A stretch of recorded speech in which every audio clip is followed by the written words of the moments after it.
as I used to think they were really cool. Apparently, I also wanted to be a chameleon. I used to get my words jumbled up, so when I told people I wanted to be a comedian, it came out wrong.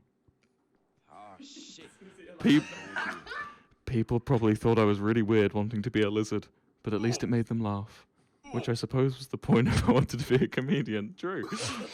I grew up in Guildford, and I only moved there after I was 9, as my family moved to Sheffield.